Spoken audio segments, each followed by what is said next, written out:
Hello and welcome back to the lead pile. In this video I'm painting World War II for my North Africa campaign project, which is a 15mm project. Yes, it's another project, one of many. And for that I'm going to be painting up this little nugget, which I bought at a Bring and Buy several years ago and has been in my lead pile. So as you can see, it is a portee. I want to keep saying portee, you know, from the Isle of Skye, but it's not. It's portee. Yeah, we'll crack it open, we'll get it built up and undercoated, and we'll get going.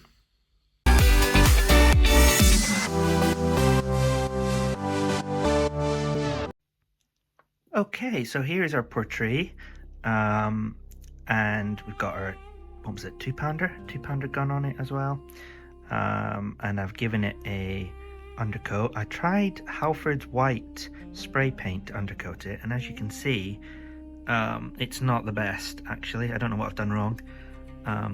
Everyone swears by it, but it's not a great coverage there really. It seems very watery. Maybe I just didn't shake it up well enough, but not to stress. So these are some examples of what our portrait should look like when we're finished. Now, the portrait is in itself the name used to describe an artillery piece that is mounted on a truck. So you have the different trucks, Chevrolets or Morris, etc., that are being used by the Allies, and the gun is mounted on the rear, which then can be either quickly dismounted and fired, or fired from the vehicle. So it's quite an interesting one to use on the tabletop.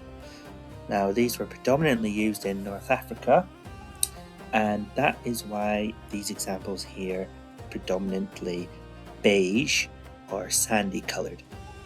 So to paint, I'm going to be using a base coat of Zandri dust, and then I'm going to probably highlight that up. So let's get to it with the first base coat. Okay, so I've lost my tripod, so I've not actually filmed putting the paint on itself, but this is me just having slapped it on a minute or two ago. As you can see, it's going on a little bit blotchy, might be because of the undercoat, but there you go, there's our Zandri dust. Now it's quite dark tan.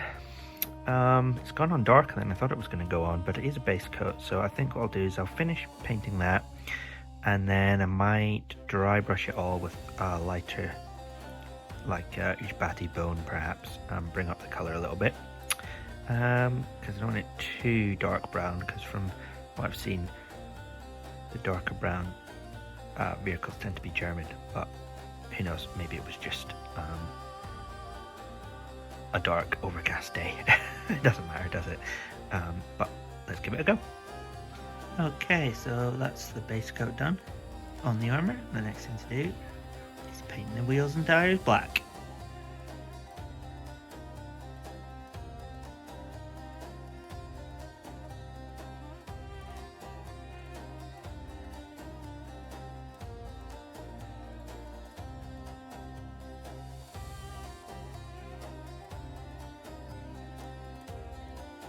Now, to paint those comfy looking seats that you'll hope are comfy when you're bouncing over those sand dunes, I'm using Moorvang Brown. Then it's back to the black to paint the steering wheel, or steering wheels, because I've put two of them on this one. Now, to paint the sandy uniforms of the British 8th Army, I've decided to use Ujbati Bone, of course, Games Workshop paint. And so I'm just using this for the helmet, the shorts and the shirts on these three fine fellows. Now for the face, nothing fancy at this stage. I'm just slapping on a nice thick coat of Kislev flesh. Of course, any flesh colour would do. This is just my personal favourite. Now these nice long socks, these I've seen painted in white, but I've decided to go with Death Guard green, which is another olivey green. I've seen them painted as well. And straight after that, the base coats are done, and it's time to slap on a nice thick wash of Agrax Earthshade. Now for the wash, I did slap it on quite heavily on the drivers. The reason for this is because there's a lot of nooks and crannies there. However, when it comes to the truck, I do want wash over this because it's going to give it that grimy, weathered look, but I'm conscious of putting it on too thick and letting it blotch. So I've slightly watered it down, just dabbing the brush in the water pot, and if there's any bits on that are pulling too thick on smooth surfaces, I just wipe them away. And after the wash, it's time to dry off by dry brushing that uniform Ushbati bone again.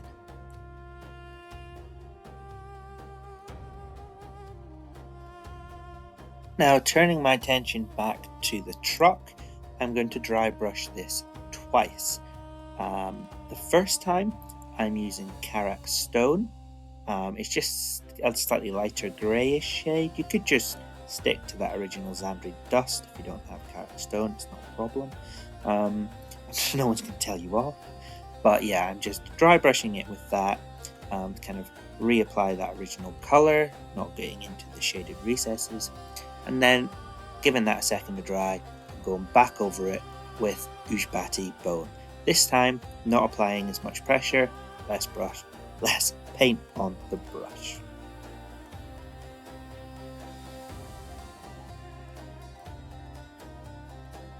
And then turning back to the drivers, we gave them a dry brush of Ushbati Bone, but to get into the more finer areas, I'm using a thin brush, and again, I'm just edge highlighting, dabbing a little bit of paint here and there on the raised areas. That's with Ushbati Bone. Once that's dried, I'm going back over with additional highlight, and that is with Screaming Skull. Then I'm also using this Screaming Skull to perform a very focused edge highlight on the most extreme edges of the truck, and this is just really to help make that highlight pop. And back to the chaps, I'm using that Kislev flesh again, this time just to highlight the arms and a few dabs on the face. This is on the nose and the cheeks.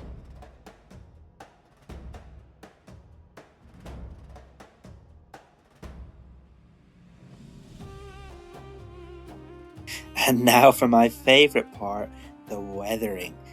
Totally optional, but it's great fun, so why not? What I'm doing is I'm breaking off a little bit of sponge and I'm dipping that in some lead belcher, so basically just a ball gun metal. I'm wiping off the excess and then I'm just dabbing it here and there to kind of give that flaked paint look. Once this is dried, I'm then going over those same sort of areas with a silver. This is Stormhost silver, and that really does show the wear and tear, the scrapes and scratches of the truck. Following that, I'm dabbing on Dryad bark, and this is just kind of a dark, muddy, splattery sort of look. You could also use it as a start of rust if you want to go in with a bright orange as well.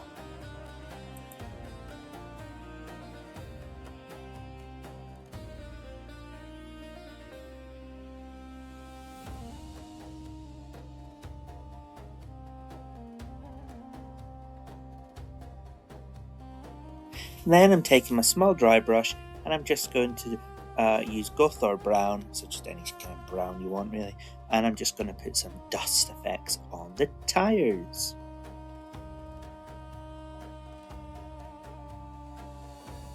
And with that, all that's left to do is glue on the two wheels which fell off.